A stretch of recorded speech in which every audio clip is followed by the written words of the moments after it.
Good morning to all of you. It is your science class.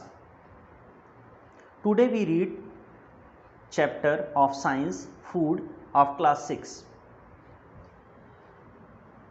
It is food. First of all, definition of the food.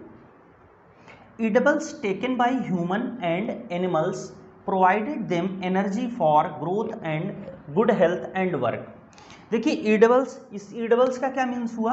ईडेबल्स का means हुआ ऐसी चीज, ऐसा food जो खाने योग्य हो, जिसको हम खा सकें. Edible taken by human and animals provided them energy for growth, good health and work. उसको हम बोलेंगे food. It is the definition of the food. Growth क्या देखा होगा आपने? न्यूबॉर्न जो बेबी होता है वो धीरे धीरे बड़ा होकर के एक एडल्ट में चेंज हो जाता है. तो ये कैसे होता है? वो फूड लेता रहता है, डाइट लेता रहता है और उसकी बॉडी में ग्रोथ होता है, तो इसको बोल लेते हैं ग्रोथ. फिर आता है आपका गुड हेल्थ. अगर वो डाइट ठीक लेगा, खाने योग्य चीज़ें जो है वो अच्छी अच्छी खाएगा, तो उसकी जो हेल्थ है वो ठीक रहेगी. नहीं तो अगर वो रोज़ बीमार रहेगा तो कोई काम नहीं कर पाएगा, स्टडी नहीं कर पाएगा. तो इसलिए गुड हेल्थ बहुत ज़रूरी है. और गुड हेल्थ के लिए क्या ज़रूरी है? गुड फूड, मतलब healthy diet. Third one is the work. देखिए हम कोई भी काम अगर करते हैं, कोई भी अगर हम फिजिकल एक्शन करते हैं, तो उसके लिए हमें एनर्जी की रिक्वायरमेंट होती है. और जो ये एनर्जी मिलती है ये हमें मिलती है फूड से. ये हमें एनर्जी जो मिलती है ये मिलती है फूड से. तो वर्क के लिए हमें फूड की रिक्वायरमेंट होती है, तो हम लोग फूड यूज करते हैं. तो ये आपका पोर्शन हो गया definition of the food.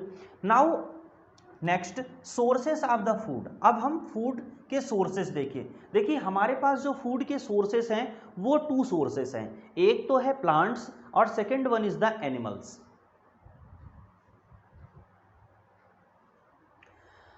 First one is the plants and second one is the animals. Plants में देखिए, प्लांट्स में हमने यहाँ पे 6 पार्ट में इसको डिवाइड किया है. ये जो 6 पार्ट्स हैं आपके प्लांट्स को, हम इस प्लांट्स में 6 पार्ट होते हैं. किसी प्लांट का कोई हिस्सा यूज करते हैं और किसी प्लांट का कोई हिस्सा यूज करते हैं एज अ फूड. तो आइए हम देखते हैं कि हम कैसे इसको यूज करते हैं. First one is the roots.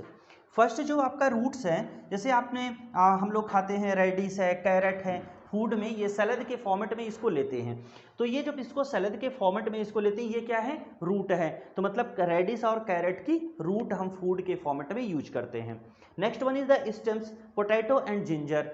Potato and ginger, तो इस पोटैटो और जिंजर के स्टेम को यूज करते हैं फूड्स के फॉर्मेट में. केवल इतने ही एग्जाम्पल नहीं, और बहुत सारे एग्जाम्पल हैं. हमने यहाँ पे ओनली 2 एग्जाम्पल्स लिखे हैं वन थिंग्स के. Third one is the leaves. Leaves स्पाइनच, cabbage. Flowers, cauliflower, broccoli. Seeds, wheat, मेज. देखिए हमने यहाँ पे व्हीट और मेज लिखा है, बट व्हीट, मेज, राइस, बाजरा, ज्वार, ठीक है, जेट, और जितनी भी पल्सेस होती हैं, जितनी भी आप पल्सेस घर में यूज करते हैं, वो सब पार्ट है सीड्स का. तो आप इसको भी एग्जाम्पल्स में, सीड के एग्जाम्पल में लिख सकते हैं. हम लोग मोस्ट ऑफ द जो ग्रेन्स यूज करते हैं, मोस्ट ऑफ द फूड जो यूज करते हैं जो ग्रेन्स से बनते हैं, जो ग्रेन्स से बनते हैं, उसको हम सीड के एग्जाम्पल में लिख सकते हैं. Third one is, last one is the fruits and vegetables. Fruits, mango, guava, banana, ये सब फ्रूट्स के एग्जाम्पल हैं. और फिर वेजिटेबल्स में tomato, brinjal, bottle gourd etcetera, ये सारी जो है आप वेजिटेबल लेते हैं. किससे?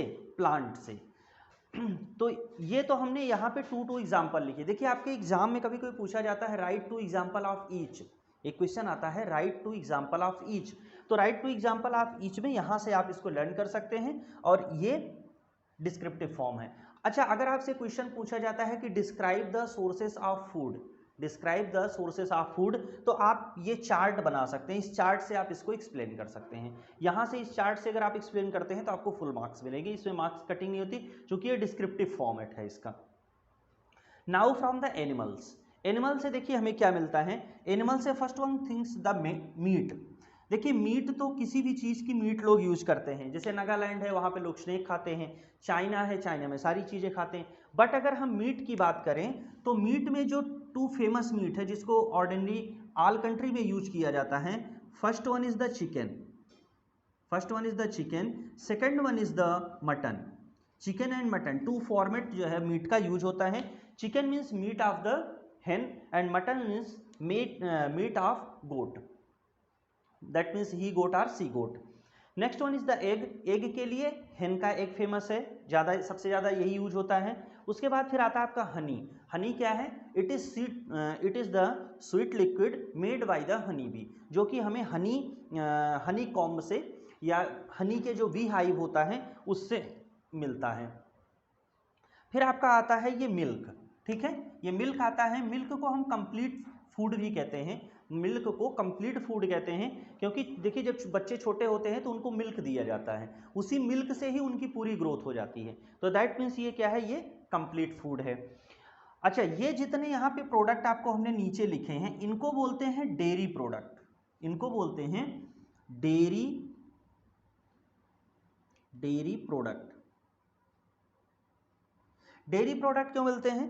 ये 6 थिंग्स हैं, ये सब की सब आपकी मिल्क से बनती हैं, और जो चीज़ें मिल्क से बनाई जाती हैं उसको बोलते हैं डेयरी प्रोडक्ट। क्वेश्चन कभी कोई पूछा जाता है what is the dairy product, right 2 or 4 examples of the dairy product. तो आप इसमें लिख सकते हैं कि things made by the milk is called the dairy product. Example 6 example given here.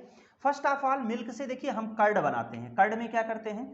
जैसे दूध को गर्म कर लेते हैं, उसमें थोड़ा सा कर्ड डाल देते हैं और वो जो पूरा मिल्क है वो कर्ड में चेंज हो जाता है। ये कर्ड बनाने की प्रोसेस है। पनीर आप लोग यूज करते हैं खाने में, वो जानते होंगे, पनीर बनती है मिल्क से। फिर आपका आता है घी बनाने की प्रोसेस। देखिए पनीर जब दूध गर्म किया जाता है, जब दूध को किसी बीकर में लेकर के घर में देखिए गर्म होता है तो उसके ऊपर क्या आती है? क्रीम आ जाती है। ऑर्डिनरी घर की लैंग्वेज में उसको मलाई बोलते हैं। तो उसके ऊपर आ जाती है, फिर उसको ठंडा होने के लिए रख देते हैं तो उसकी लेयर मोटी हो जाती है, ठीक। फिर उसको क्या करते हैं, ये तो हो गया क्रीम। इस क्रीम को निकाल के रख लेते हैं, ठीक। क्रीम को निकाल के रख लिया, और क्रीम को निकाल के जब रख लेते हैं वो 1 hour आफ्टर 2 days और 3 days उसको क्या करते हैं? थोड़ा सा पानी डाल के स्टायर अप करते हैं, किसी रॉड से या स्पून से आप स्टायर करिए। स्टायर करेंगे तो फिर आपको जो मिलेगा वो होगा बटर। उसमें से क्रीमी प्रोडक्ट मिल जाता है, सॉफ्ट प्रोडक्ट मिलता है व्हाइट कलर का, उसको बोलते हैं बटर। और जब हम उस बटर को गरम करते हैं, हीट करते हैं, तो कुछ प्रोडक्ट सॉलिड मिलता है जो बेस में बैठ जाता है, और लिक्विड पोर्शन ऊपर होता है, और लिक्विड पोर्शन को हम निकाल लेते हैं, अलग कर लेते हैं बाय द फिल्ट्रेशन प्रोसेस, और जो लिक्विड पोर्शन मिलता है उसको बोलते हैं हम घी। इसी पोर्शन को बोलते हैं घी। एक और प्रोडक्ट है, ये है आपका चीज, ये खाने में यूज होता है। तो ये जो प्रोडक्ट थे 6 प्रोडक्ट, इनको हम लोग बोलते हैं डेयरी प्रोडक्ट। तो ये आपको ये फूड वाला पार्ट समझ में आया होगा। अब आइए हम लोग देखते हैं कि जो फूड का बेसिस है, ये जो एनिमल्स कौन सा फूड यूज करते हैं उसके बेस पे एनिमल्स कितने टाइप के होंगे। जैसे कुछ एनिमल्स ऐसे होंगे जो केवल प्लांट्स का यूज करते हैं, कुछ एनिमल्स ऐसे होंगे जो केवल एनिमल्स को खाते हैं, कुछ ऐसे होंगे जो एनिमल्स और प्लांट्स दोनों का यूज करते हैं। तो इस बेस पे एनिमल्स कितने टाइप के होंगे, आइए हम उस चीज को देखते हैं।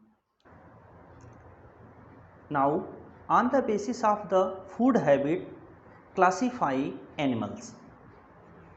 Food based on feeding habits animals grouped. Animals को हम ग्रुप में डिवाइड करते हैं। First one is the herbivores, ये आपका हर्बीवोर्स है।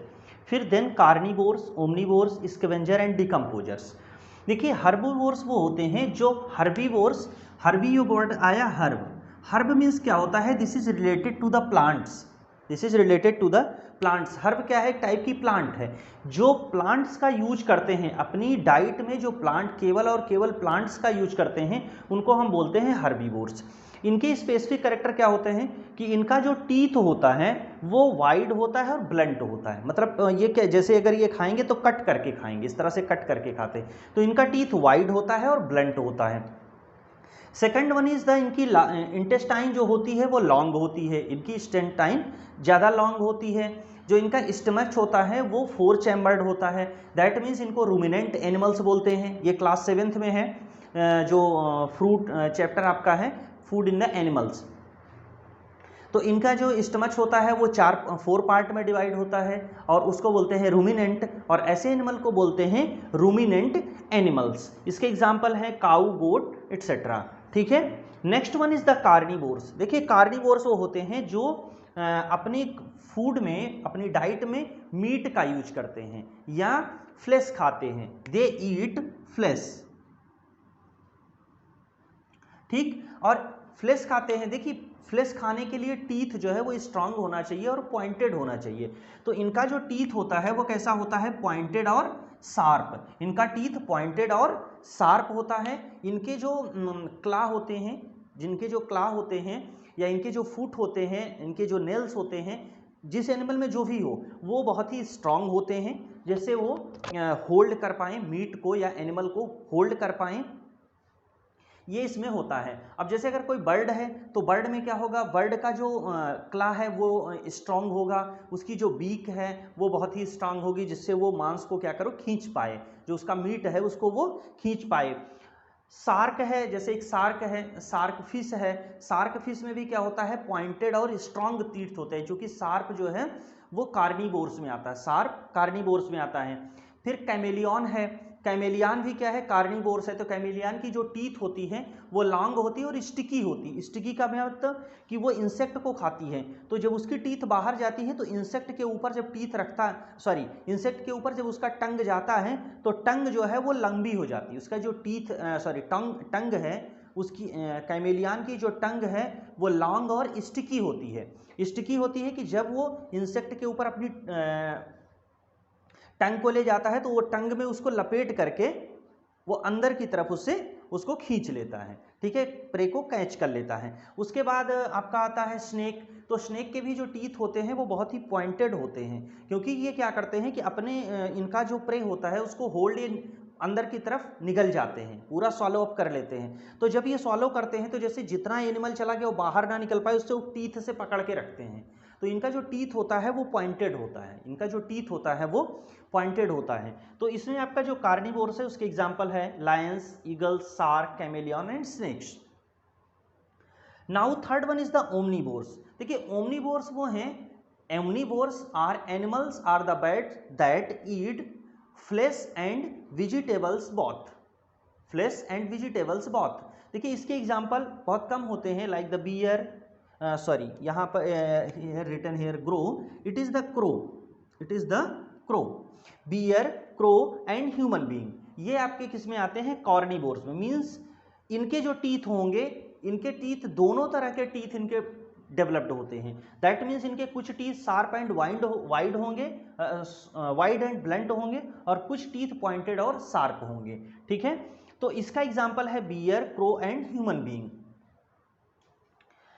थर्ड वन इज द, देखिए ये दोनों एक ही है, इसको हम पढ़ते हैं स्कैवेंजर्स एंड डिकम्पोजर्स, लेकिन हम आपको अलग अलग करके बता रहे हैं। देखिए स्कैवेंजर्स कौन से हैं, scavengers are the animals are the birds, scavengers are the animals are the birds which eat other animals, other dead animals flesh. मतलब ये मरे हुए जानवर का जो डेड एनिमल्स हैं उनके फ्लेश को ये खाते हैं, ठीक है, उनके फ्लेश को ये खाते हैं। तो क्या करते हैं, सफाई करने का काम करते हैं, इसीलिए इन्हें स्कैवेंजर्स बोलते हैं। ये क्या करते हैं, हमारे इन्वायरमेंट को क्लीन करते हैं। नहीं तो अगर ये वल्चर्स नहीं होंगे और स्कैवेंजर्स नहीं होंगे तो हमारा जो एनिमल है वो बहुत ही ज़्यादा पॉल्यूटेड हो जाएगा। जो डेड एनिमल होते हैं उसके ऊपर बहुत सारे आप देखते होंगे कि कहीं पे अगर कोई एनिमल डेड है तो बहुत बैड स्मेल आती है। तो इस तरह से अगर बहुत सारे एनिमल, डेड एनिमल पड़े रहेंगे और ये स्कैवेंजर्स नहीं रहेंगे तो चारों तरफ से बैड स्मेल आएगी, बीमारी बहुत फैल जाएगी।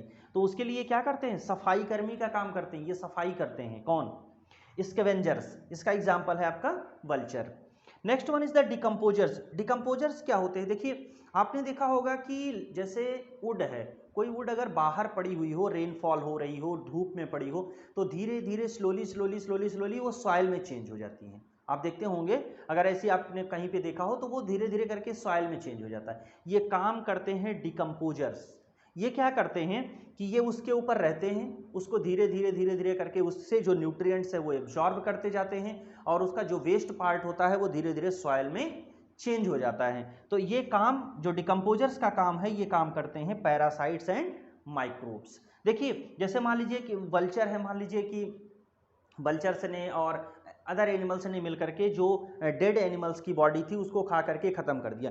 बट वहाँ पर कुछ तो रेसिड्यू बचा होगा, जैसे वहाँ पे मान लीजिए सींग बची हुई है, कुछ बोन्स बची हैं, कुछ ब्लड वहाँ पे गिरा था वो बचा हुआ है, some portion of the skins बची हुई। तब उसके बाद ही कौन काम करता है, उसके बाद डिकम्पोजर्स काम करते हैं, वहाँ पर ग्रो हो जाते हैं और ये ग्रो होने के बाद उसको सॉइल में चेंज कर देता है। इसका जो डिकम्पोजर्स है इसका बेस्ट एग्जाम्पल है मशरूम, जिसको आप जगह जगह बारिश के महीने में उगा हुआ देखते हैं, हिंदी में बोलते हैं कुकुरमुत्ता, डिकम्पोजर्स का काम करते हैं। और बहुत सारे ऐसे बैक्टीरिया और वायरस फंजी होते हैं जो उसके ऊपर ग्रो करते हैं और ग्रो करने के बाद ये उसको सॉइल में चेंज होते हैं। तो ये हो गया आपका पैरासाइट्स एंड द माइक्रोब्स। ये आपका चैप्टर था फूड, ये आपका चैप्टर था फूड। आई होप कि आप लोगों को ये चैप्टर समझ में आया हो। अगर आपको इस चैप्टर से रिलेटेड कोई भी क्वेरी हो तो आप कमेंट बॉक्स में लिख सकते हैं। अगर आपको मेरी स्टडी अच्छी लगी हो, ये चैप्टर आपको समझ में आया हो, आप इसको लाइक करिए, सब्सक्राइब करिए, लाइक करिए और ज़्यादा से ज़्यादा शेयर करिए और मेरे यूट्यूब चैनल को सब्सक्राइब करिए। Thank you for watching.